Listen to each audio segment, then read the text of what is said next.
This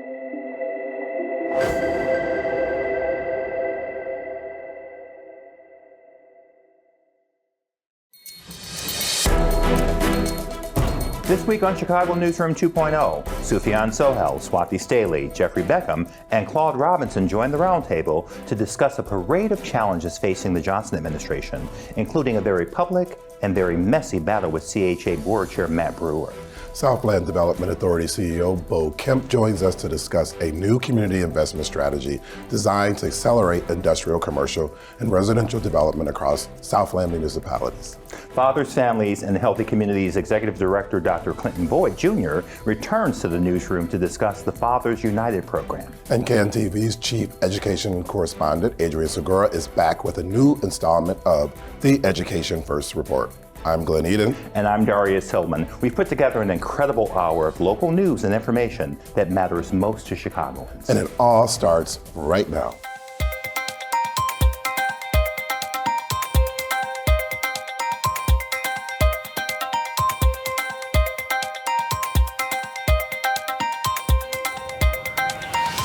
It's been a week of major shakeups across Chicago's public institutions, raising serious questions about leadership, accountability, and stability at the highest levels of city government. In a surprising turn, McElleen Keene has been named the new CEO of Chicago Public Schools, despite not initially making the first round of finalists. What changed, and what does her appointment signal for the future of the district? Meanwhile, tensions are escalating between the mayor's office and the Chicago Housing Authority as Mayor Johnson moves to oust Board Chair Matthew Brewer, a move that's raising legal and governance questions. At the same time, Chicago's first ever chief homelessness officer has joined a growing list of top officials who have either resigned from or have been pushed out by the Johnson administration, adding concern about turnover inside an administration already under pressure. And finally, a story that's striking a nerve across city employees and taxpayers, with city employees owning thousands in unpaid fines with little to no enforcement. What does that say about accountability within city government?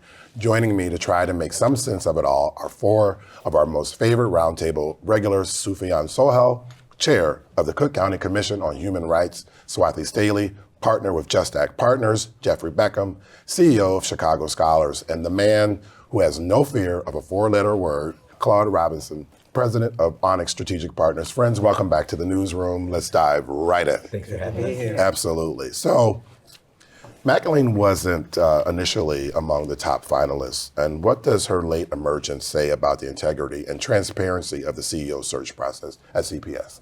Sure. Claude, would you like to take that? Yeah, so I'm on record saying when it came down to two finalists that they should make the decision to go with somebody who knows the system, who's been in it.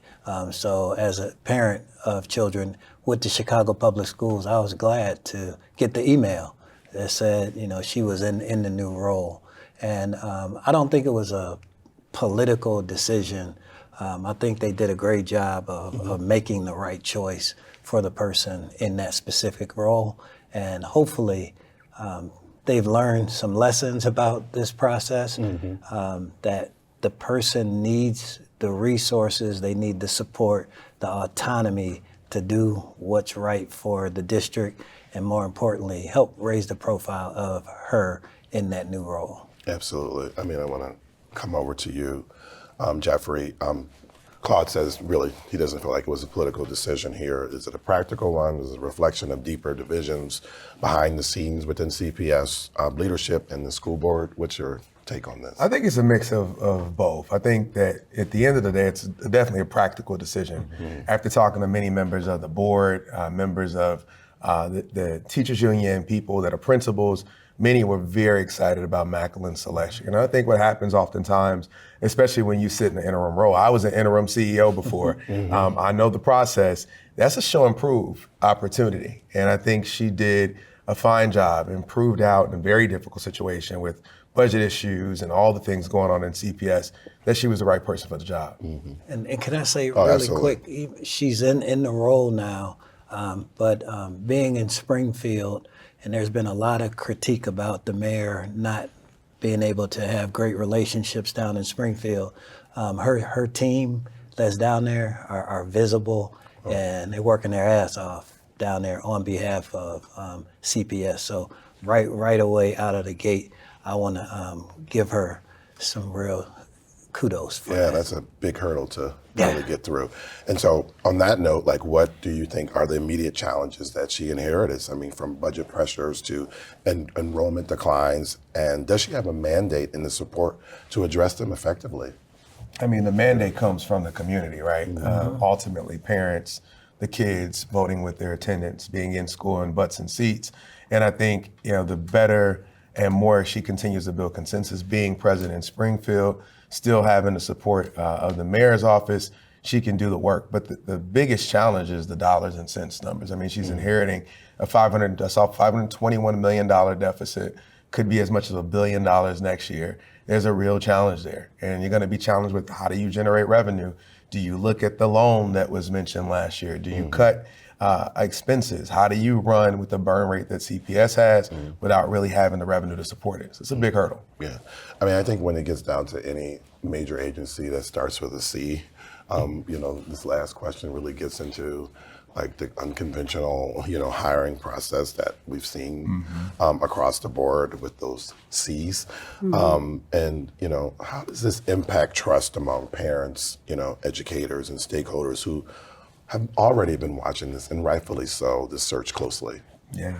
I mean, I think ultimately it's going to continue to raise questions, right? And therein lies the ultimate challenge of so much what's happening in City Hall is there's always questions. Nothing's ever smooth. There's never this is it, we're going to take the easy layup and hit the layup. And I think that continues to be something that we have to watch for in all of the offices of City Hall right now. Absolutely. Well, and moving on to the next C.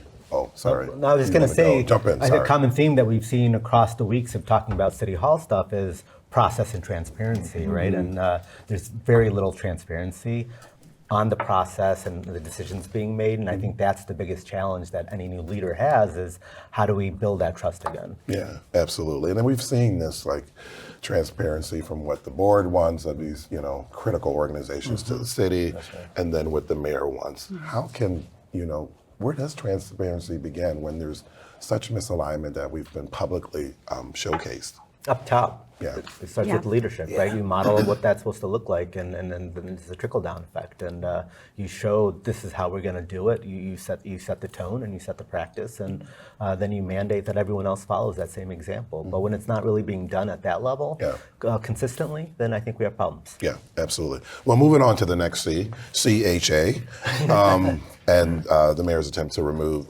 CHA board chair Brewer. What authority does Mayor Johnson actually have when it comes to removing Matt Brewer, and also, inserting himself into selecting the CEO as well? And are we, entering this like legally murky territory? So I want to turn it over to you. Yes. Swathi. Yes, absolutely. I do think we're entering into legally murky territory because at the end of the day, CHA is a sister agency to the city of Chicago, right? It is not a direct office of the city of Chicago. It is an independent organization that does have connectivity into the city of Chicago's mayor's office. However, CHA is governed by the Illinois Housing Authorities Act, which establishes the authority under which CHA operates. It is the power to make decisions that govern CHA rest with the Board of Commissioners and not with the mayor directly. And that's intentional and by design. The connectivity between the agencies are important. We need to make sure that there is communication. However, at the end of the day, the authority to remove an operating chairman or a delegate CEO is within the authority of the board only. The mayor does not have the authority to remove an operating chairman. And so while Mayor Johnson may have had some issues with how the process happened, the reality is we ended up with a highly qualified candidate who was vetted by not only the commissioners of CHA, but went through a very rigorous process after, honestly, the embarrassment around the lack of conflict check behind Alderman Burnett. Now, the reality is Alderman Burnett is a highly qualified political, he's a very strong candidate. He would have been, right? Yeah. But the idea around not vetting conflicts and being afraid to vet those conflicts again creates this perception that the mayor does not value transparency. And the fight now that's happening behind a highly qualified candidate that was voted in on a vote of 7-2 by the board indicates that there is strong consensus among the staff and board around this candidate. And it's one of those things that the conflict behind the vouchers that that Alderman Burnett held or holds continues to be a question. And so I'm not exactly sure what the process is in terms of, or what the thought process is around wanting to have a candidate who's still quite unvetted. That is the choice of the mayor, sure, but the board is empowered to make the selection, and I believe followed all the rules necessary under Illinois state law to choose a candidate who is qualified and has the gumption to be able to lead a beleaguered agency, unfortunately. Yeah, well, just today, I mean, Mayor Johnson is the only one that feels like the process was compromised. Right. There was an activist group today that is going to file or threatening to file a lawsuit over the CEO search process. What do we really think is happening behind the scenes here?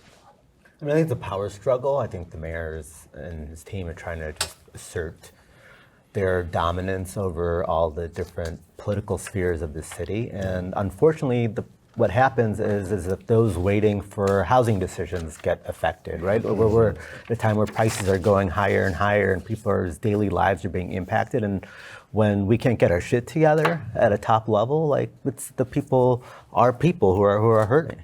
Yeah. And I also think that the rhetoric around this decision has been made very personal, which is unfortunate 100%. And just it clouds the whole thing, because this was not, Mayor Johnson has made this a Matthew Brewer issue. This is not a Matthew Brewer issue. Matt Brewer is one of 7 who made the decision to vote for Kevin Pettigrew to be the new CEO of CHA. And so this tit for tat that's happening, that's coming from the mayor's office, is just, it's unprofessional in my mind.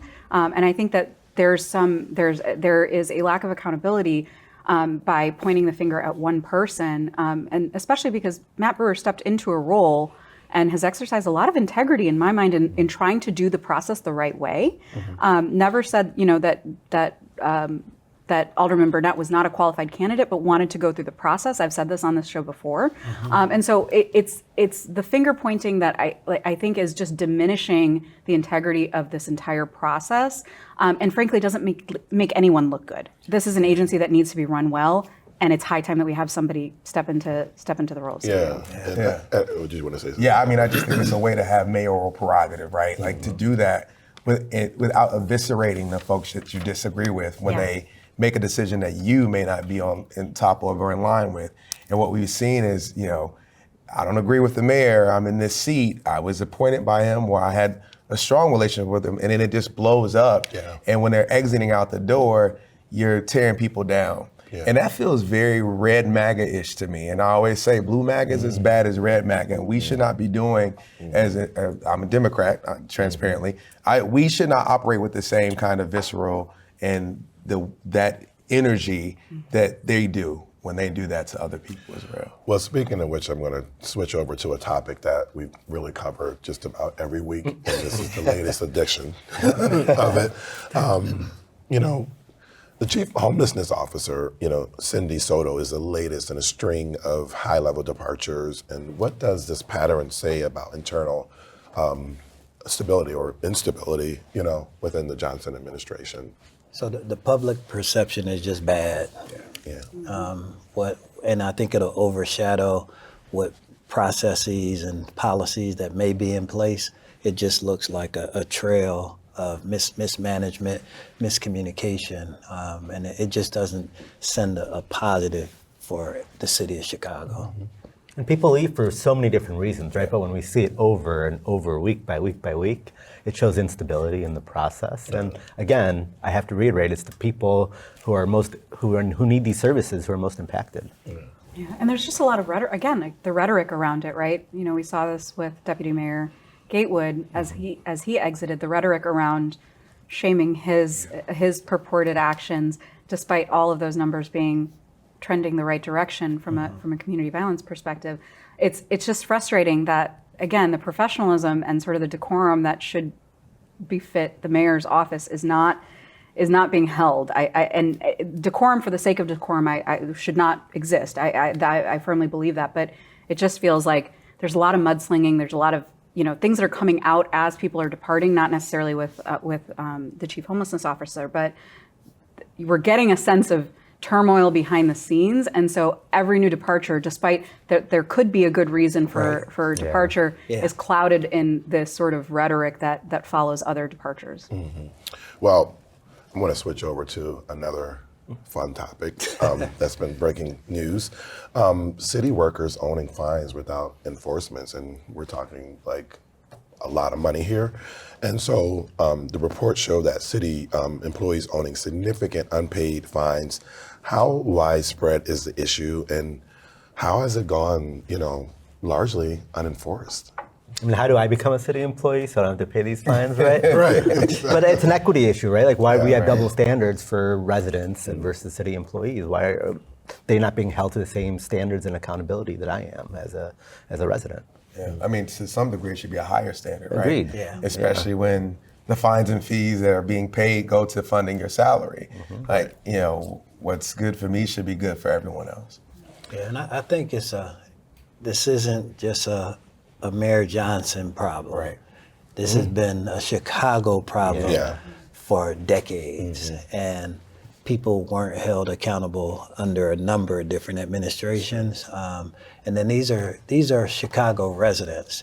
I mean, we can say city employees. I don't like the spin on that one at all. They're residents of the city of Chicago who have some of the same issues as those who don't work for the city. Sure. And they may be struggling to pay their bills as well. So yeah, there's a moral, we should be because we work for the city. But if you don't have the money, you don't have the money. And regardless if you work for the city or if you don't work for it.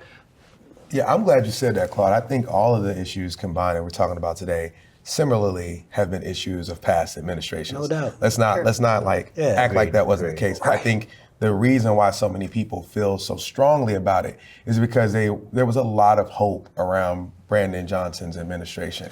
We thought he was going to be the one to come be different and do differently. Okay. And so I think that there's still that hope and there's still that burden that we hold him to, which can be unfair when you look at it holistically. Right. Well, And to be Go for fair, I will say you're absolutely right that these have been latent issues. I think he came in on the platform of integrity and doing things differently, and I think that's what makes it so challenging. And I think the lag in appointing or selecting leadership level positions and the departures that have followed creates again this perception that things are not going as they should or by the book, and I think he has the ability to change that, and I hope he does, because there was a lot of faith and a lot of hope put in his ability to rise above the political nonsense that has plagued the mayor's thank you office. all. I mean, time is running out, obviously, for the mayor. And so I just want to thank you all. It's never a dull moment at City Hall or the fifth floor or the South. So just thank you for your insights and perspectives on these critical issues that are affecting everyday people like us that live here. So thank you all for joining us. Thanks for having us. Yeah. On the other side of the break, Darrious discusses community investment with Southland Development Authority CEO Bo Kemp. Stay with us.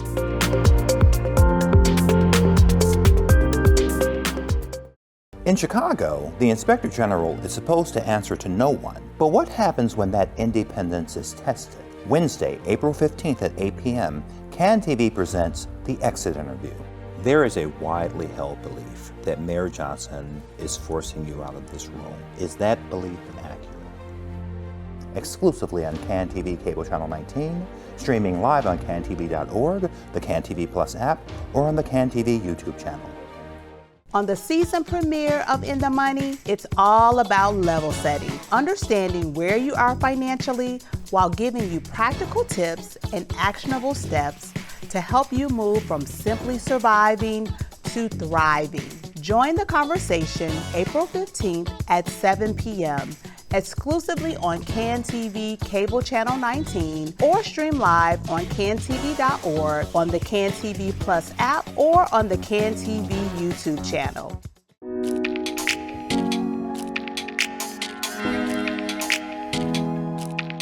On Chicago's South Side and across the broader Southland, the conversation around economic development is shifting from planning to action.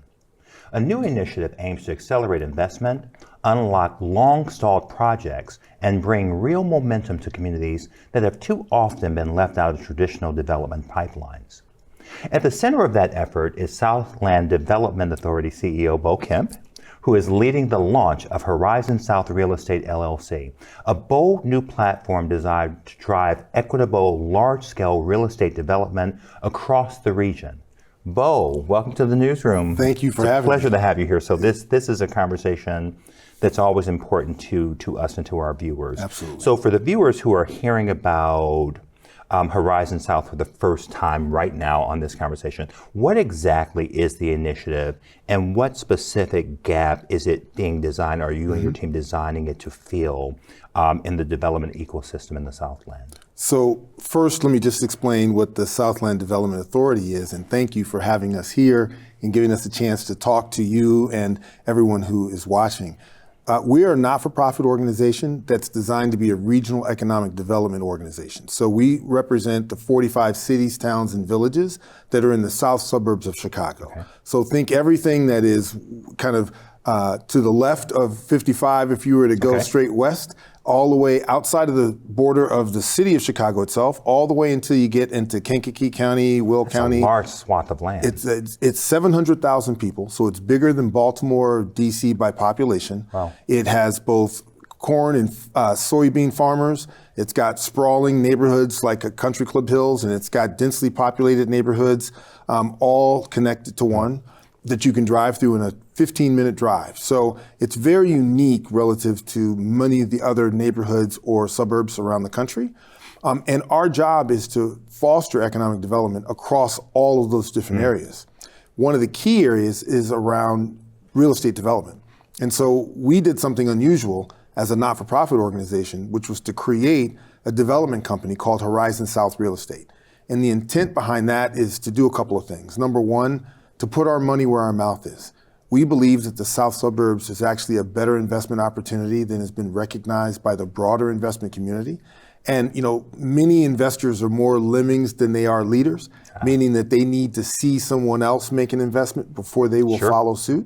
And so Horizon South is designed for us to put our money where our mouth is, to actually make those direct investments in part. So I'm going to suspect that when you talk about moving from planning to execution, that's a part of it. Absolutely. So give our viewers a bit more color and context. How are you, in addition to putting your money where your mouth is, what other initiative efforts are going to be happening to accelerate projects in what you've just described as a historically stalled a community where projects like this have historically stalled or had trouble finding the financing? What's going to be different?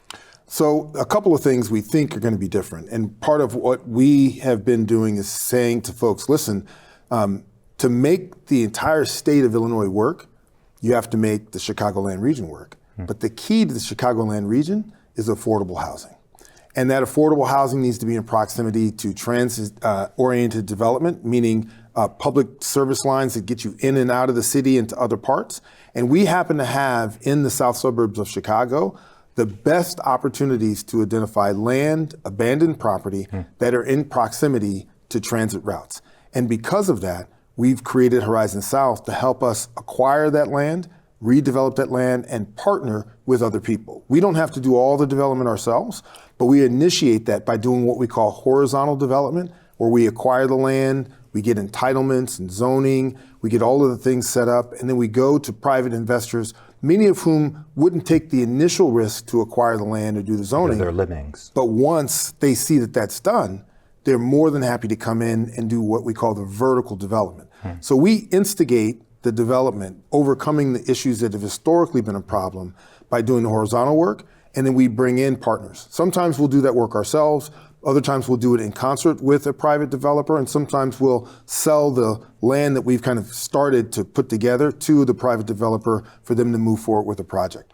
Am I hearing you correctly? Is that the key value proposition that makes this model different than many other development authorities? I think the idea of the horizontal development is one of the keys, but another key is that because we are a regional economic development group and that we're working directly with all these municipalities, we actually partner with the municipality in a very different way. So yes, we are a developer, but we are a developer that has an eye towards what the communities specifically want, as opposed to the developer who often is solely focused on just making money. Sure. So when a community says, hey, we really need a green space, and it's important to us that we have single family housing, or it's important to us that we have this type of project, we are working hand in hand with each of those communities to actually make that reality come to fruition, which means that we have to often translate what it is that the private world wants to the public sector and vice versa. And so we sit in this space where we get to speak both languages and represent ourselves as a developer, but a developer on behalf of communities that are in need and desire of development, and working hand in hand with the private sector who also wants to make money, but also needs to be respectful of the needs of the community. And Bo, I'm going to push a bit here. As you were talking, explaining the approach, how do you, as Southland Development Authority, make sure those are sometimes different masters and different goals? What is I don't want to say protections, but the mechanisms to keep the work where it doesn't become too much one side or the other? That's a great question. Despite our name, the Southland Development Authority, we actually don't have authority over any of our communities. So in order for us to move forward with any project, it requires the community's direct participation. Right. And I actually think that that's an important component to making sure that we are reflecting the needs of the community in any conversation that we have. But because we also are thinking about this as a vehicle that generates revenue for the company that gets reinvested back in the community, we are thinking about how to make money, because we can't continue to bring the private sector in if they're not making money. So us being required to work directly with the community and us having to think about how can a private entity make money is the kind of bridge that we're trying to manage.Ure. And you've talked about this. It's certainly not a monolith. You are 700,000 rural, urban. Is there a through line of the types of projects that you all are prioritizing? Certainly housing. What are the priorities, and how do you determine that? So there are kind of two buckets of priorities, and there's other things that come after that. Housing is important because one of the ways to deal with the imbalance in taxes, and to be clear, the South Suburbs bears an undue burden in property tax relative to other suburbs. It requires population growth. So population growth and population density specifically are two of the things that drive the ability to manage the undue burden of taxes. So we look to find locations where we can add both single family units, but also townhouses, condominiums, apartment buildings, because they create the kind of density that in turn allows us to bring commercial. And the commercial is important because that fosters the kind of community, the neighborhood that people want to live in. They don't want to have to go outside of their neighborhood to buy, pharmaceutical supplies or whatever it is, or a sit-down meal. And so you need enough density to bring the commercial, but they also need jobs. And so the third component of this is we do focus on the types of industries for the future and the type of industries that have historically been strong in the Southland, like food, like manufacturing, that we want to make sure we continue to foster. So we actually look for projects along all of those scales. So if I am one of the 700,000 residents hearing this conversation, tell me how I know in 12 to 24, 36 months that this initiative is working. What am I looking for? I think you're really looking for two things, and one of which we're very close to, which is you want to see that we actually are, as the Horizon South real estate entity owned by the Southland Development Authority, transaction business, right? So we've got projects right now that we actually have under contract for sale. So that's a first sign. So us being able to acquire property in that horizontal process, sell to a developer that in turn is going to build vertically, that's one of the things you're looking for. But the second thing you're looking for, equally important, is that we are instigating opportunities that come about. A perfect example is we actually went to the village of Homewood and suggested that we did build a building right next to their train station. As a result of that, they went out to an RFQ, and as a result, we ended up getting 6 people to respond. We did not win, but prior to that, that property had been not been developed for years and years. And just us You were a catalyst. becoming a catalyst made a difference. And so in positions where we catalyze opportunities, that's one, and when we execute deals is another. Bo, I have 8 more questions I didn't get to, so that is my way of saying to you, I cannot wait to welcome you back. Please say publicly that you will return. Absolutely. This is incredibly important, especially right now. Continue great success to Thank you and your organization. This is incredibly important work, and it matters to our community, so thank you for being here. Appreciate it, Darrious. On the other side of the break, CAN TV's Chief Education Correspondent, Adrian Segura, is back with a new installment of the Education First Report. Stay with us.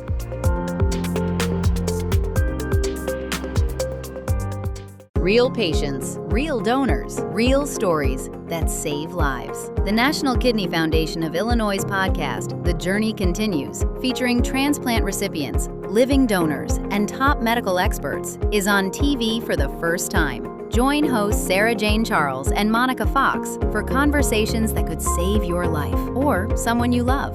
Don't miss the premiere of The Journey Continues on CAN TV. Experience the power of community television. In Chicago, the Inspector General is supposed to answer to no one. But what happens when that independence is tested? Wednesday, April 15th at 8 p.m., CAN TV presents The Exit Interview. There is a widely held belief that Mayor Johnson is forcing you out of this room. Is that belief accurate? Exclusively on CAN TV Cable Channel 19, streaming live on cantv.org, the CAN TV Plus app, or on the CAN TV YouTube channel.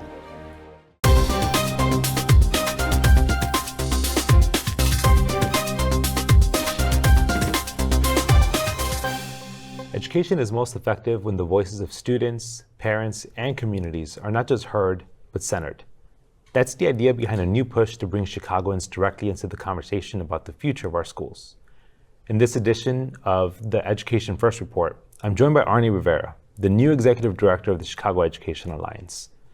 Arnie joins me now to talk about the mission of the Alliance, who's at the table, and will these conversations translate into meaningful change for Chicago students and families? Arnie, thanks for being here. So let's dive right in. Tell me about the Chicago Education Alliance and what it hopes to achieve. Well, thanks for having me, Adrian. You know, as everyone knows, we're at a seminal moment in the history of Chicago public schools. Our school communities are still reeling from the impact of COVID, but thanks to the resilience of our students, our teachers, our school leaders, we've recovered faster than a lot of other school districts across the country. And we see that in metrics such as our high school graduation rate reaching 85%, which is tremendous under any circumstance, let alone after a pandemic. But what the pandemic also showed is that the disparities across demographic groups have only widened. And even though we have a graduation rate of 85%, at this time only 25% of our African American male students go on to secure a college degree at a time where over 70% of jobs in the city require one. So there's a certain urgency that's required across the education community at a time of continued uncertainty, leadership transition, but at the same time, there is an education community that is committed to supporting the district and the students in which we serve. And that's where an organization like the Chicago Education Alliance fits in. As a field catalyst, our job is to help strengthen alignment, build stronger coalitions, and make sure that we're developing collective agendas and priorities that are student-centered, that we could all get behind to keep moving the ball forward. I love that. And Arnie, obviously, you know, the district is moving toward a massive 21-member elected school board by November 2026. In your board materials, you highlighted a need for fiscal stability, effective governance, and transparent data. You recently brought Heather Wendell, the former chief budget officer from CPS, as your COO. From a strategic level, why is it critical to have an independent organization like the CEA providing long-term fiscal clarity during a year where the governance of our schools is being completely redesigned? You know, this is the biggest governance shift in the history of Chicago Public Schools. Across a 2-year horizon, we go from a 7-person mayoral appointed board to a 21-member hybrid school board to, as you mentioned, next year Chicago will have the largest fully elected school board in America. And with that, one of their major responsibilities is the fiduciary responsibilities of managing a $10 billion enterprise with a lot of complexities and a lot of nuances behind it. And I think it's going to be of utmost importance for the individuals who ultimately serve as school board members, as well as the general public, to understand what's at stake. Because at the end of the day, the fiscal situation for the school district plays such an important role in ensuring continuity, stability, and predictability for school leaders, for teachers, and ultimately the students that we serve. When families send their students to school to start kindergarten, they want to know that the resources, the commitments, the teachers that they're going to have are going to stay through for the majority, if not the complete journey of their students' tenure. And if school leaders don't know what their budgets are going to be next year, let alone 2 or 3 years out, it makes that commitment that we make to our students that much more difficult. So as we see this transition to a fully elected school board, we want to make sure that the candidates that ultimately serve those roles have full visibility in regards to this being an area that they need to focus on, as well as the broader public. We want to make sure there's greater awareness of what the challenges are, but also what are the opportunities as we transition to this new governance model. And you've launched, to that end, you've launched a co-design effort with 17 community-based organizations and partners. You're actually providing $10,000 in microgrants to these groups. Partners include groups like Build and LASE, Breakthrough, folks that are doing direct work in communities, and you're helping them host conversations in their own neighborhoods. Why was it important to invest in these partners to lead the listening, and how does your empty chair kind of like exercise help ensure that these neighborhood voices are actually reaching the halls of power? I mean, if we're going to serve the essence of what we are, which is a field catalyst, we need to make sure that we're engaging with all stakeholders that have a vested interest in Chicago Public Schools. And that includes nonprofit leaders, that includes district and other elected officials, but that also most importantly includes those that are most affected by the decisions that are made on behalf of Chicago Public Schools. And that's students, that's parents, and that's community leaders that that represent them.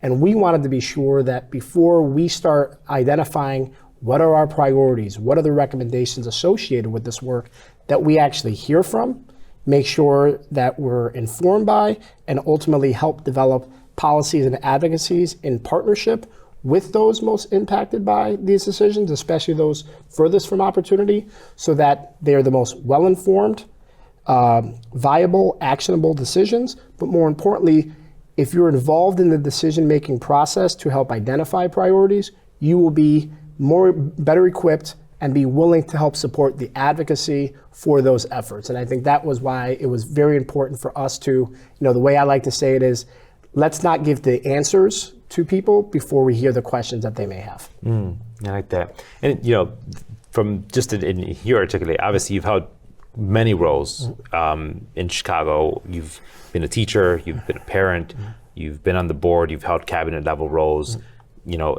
How are those experiences shaping how you show up in the work at this juncture today? Sure. So obviously, the majority of my career was spent as, at central office and as a cabinet member as well as a board member. But it really is those experiences as a teacher and as a parent that helps inform the lens in which I evaluate the work. And, while I know that my experience as a teacher and my experience as a parent is not indicative of the average parent or teacher in Chicago Public Schools, I have gone through the process as a parent. I have gone through fiscal challenges or policy changes as a teacher. And it's one of those things I like to recall what those lenses look like when we are informing decisions, whether it's at a district level or now in the space in which I'm operating, making sure that those two lenses help inform the ultimate work that we do.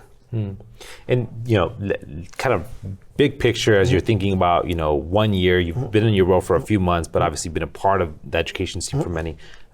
What is something you hope comes out of the listening engagement framework, either tied to your personal experiences that you just mentioned, the work itself as it's unfolding? What are you hoping comes out of this work? For me, I think oftentimes, district leaders or school leaders, we have a good sense as to what the top priorities are for parents and for teachers and for students. But at the same time, there are often going to be nuances in regards to, number one, how they view an issue. And I want to make sure that when we're helping to identify what those priorities are, we're not just looking at it through the lens of one stakeholder, but making sure that we're also evaluating it within the context of, all stakeholders. Like, for example, I had an opportunity to meet with, a group of around 20 teachers, and some of them were talking about how the fiscal instability has led to, not knowing what positions they're going to be in next year, what that means relative to resources that are going to be available to the school. And I think when you view it as a district leader or as a school board member, you look at it through one lens, but I want to make sure that we're looking at it through the lens of various stakeholders, especially those that are, once again, most impacted by our decisions. Phenomenal. Well, Arnie, obviously we could talk about this topic and many other education-related topics. Hopefully we'll have you back on Newsroom and Education First to be able to share updates on the listening engagements as they unfold. For now, the Chicago Education Alliance's upcoming community listening sessions are expected to take place across neighborhoods throughout the city, offering parents, students, educators, and community partners a real opportunity to help shape the future of Chicago Public Schools. For more information on how to participate, you can visit the Alliance's website at chicagoeducationalliance.org. Stay with us. Chicago Newsroom 2.0 continues after the break.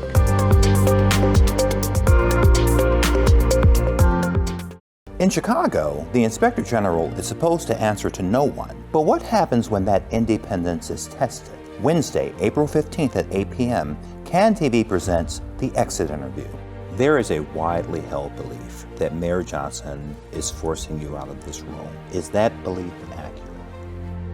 Exclusively on CAN TV Cable Channel 19, streaming live on cantv.org, the CAN TV Plus app, or on the CAN TV YouTube channel. On the season premiere of In the Money, it's all about level setting, understanding where you are financially while giving you practical tips and actionable steps to help you move from simply surviving to thriving. Join the conversation April 15th at 7 p.m. exclusively on CAN TV Cable Channel 19 or stream live on cantv.org, on the CAN TV Plus app, or on the CAN TV YouTube channel.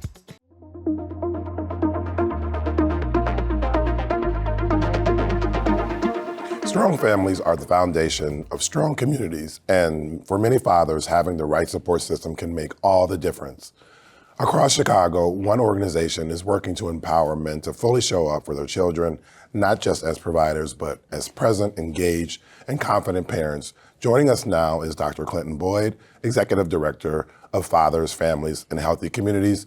He's here to talk about Fathers United, the organization's signature program designed to equip fathers with the tools, resources, and community they need to thrive. Also joining us in the conversation are two recent grads of the Fathers United program, Samaje Shines and Jason Pullum. Gentlemen, welcome to the Newsroom. Thank you. Absolutely. I've been waiting all week for this conversation as a product of a single Black father.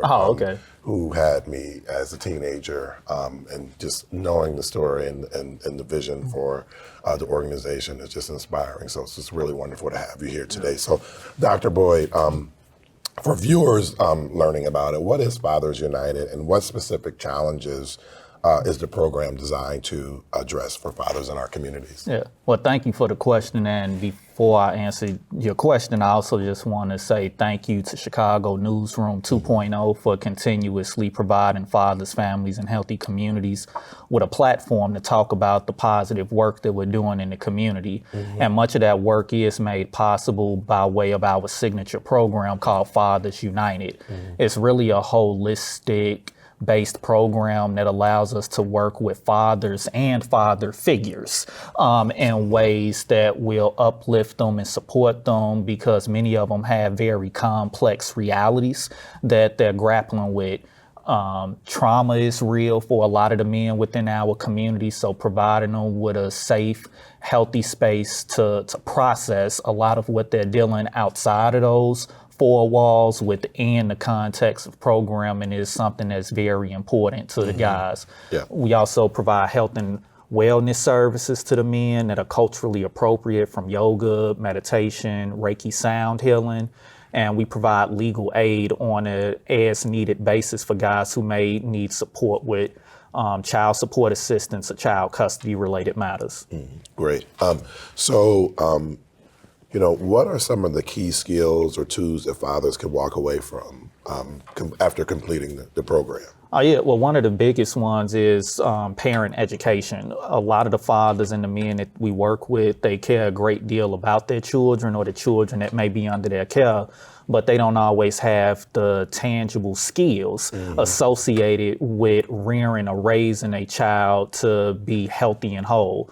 And so members of my team work very closely with the fathers using a curriculum that we co-develop with some community partners to teach those parent education skills. Another important piece is health and wellness. It's very important for us to work with the fathers to improve their emotional well-being. Like I oftentimes tell folks, if you don't have mental health, you don't have any health. And so recognizing that for us, it's important to create a positive atmosphere for the guys to come together to talk about their collective triumphs and tribulation as parents and as men is something that's incredibly important, because they need an emotionally safe space where they can be vulnerable. Absolutely. At its core, like, how does this program differentiate itself from other similar programs that are out there? Well, organizationally, fathers, families, and healthy communities fundamentally just approach our work differently. We don't necessarily believe our fathers need to be fixed. They need to be invested in. They need to be supported. They need to be cared for. They need to be held accountable, right?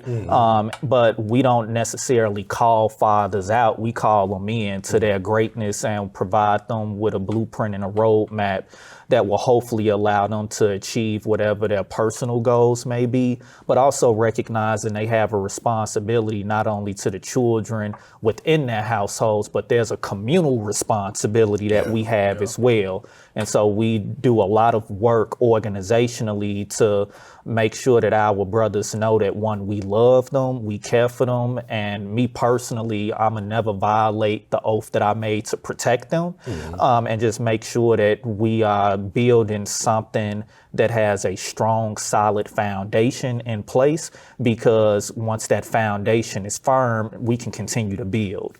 Absolutely. Well, I'm going to bring in our graduates, Samaje and Jason. So absolutely. So, before joining Fathers United, what were some of the biggest challenges you faced as a dad? Before joining? Yeah. So before joining, one of the biggest was combining my lifestyle, my personal lifestyle, while living on the west side of Chicago, with my children's personal lifestyle. Because like me going through,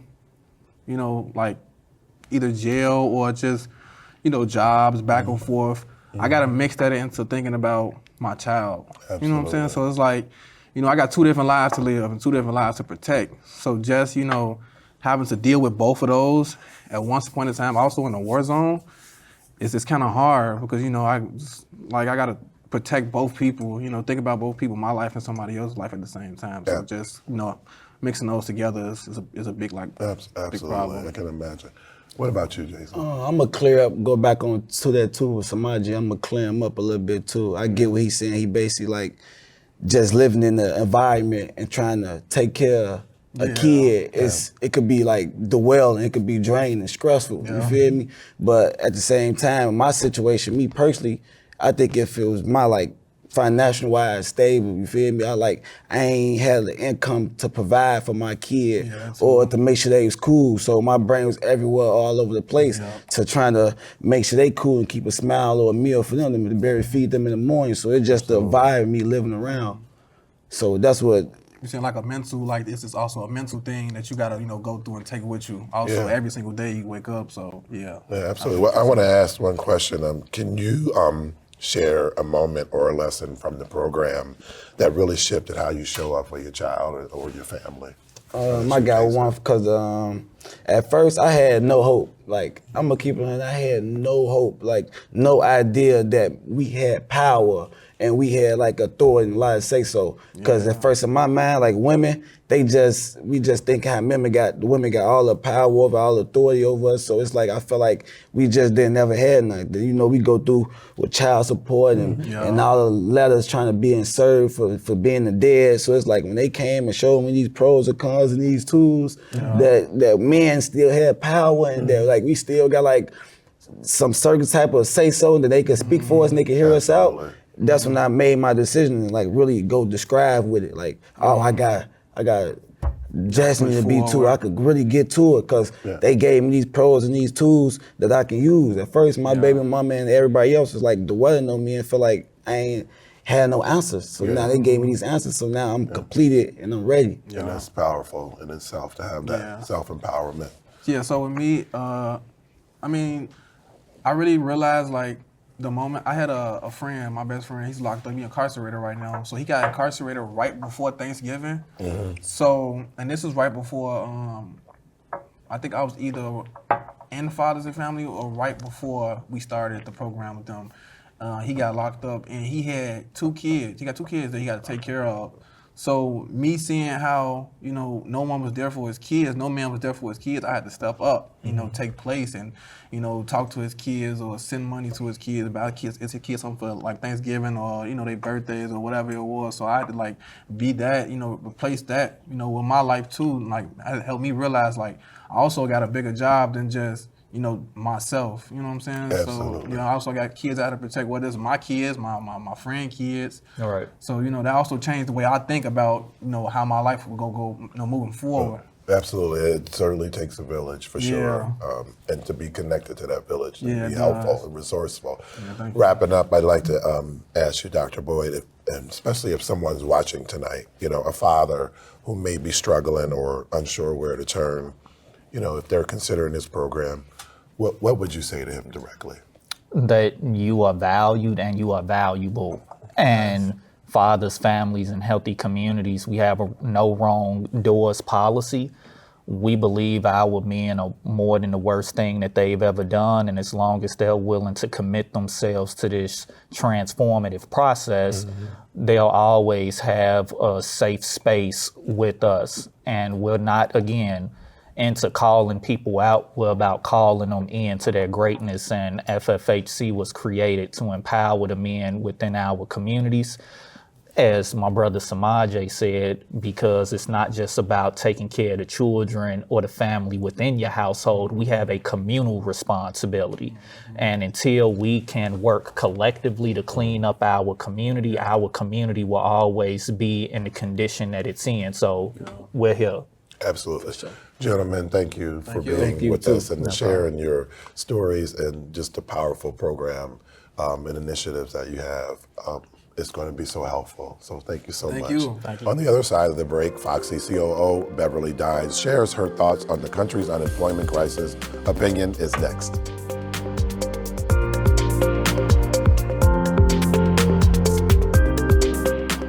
Got something to say about Chicago? Now's your chance to be heard. Chicago Newsroom 2.0 is launching Opinion, a new segment where everyday Chicagoans take the mic. Whether it's a neighborhood issue that's been ignored, a citywide concern that needs attention, or a fresh idea that could change our city, we want to hear from you. Submit your commentary at cantv.org/opinion. If selected, we'll invite you on air to share your perspective with all of Chicago. Experience the power of community television. Real patients, real donors, real stories that save lives. The National Kidney Foundation of Illinois' podcast, The Journey Continues, featuring transplant recipients, living donors, and top medical experts, is on TV for the first time. Join hosts Sarah Jane Charles and Monica Fox for conversations that could save your life or someone you love. Don't miss the premiere of The Journey Continues on CAN TV. Experience the power of community television.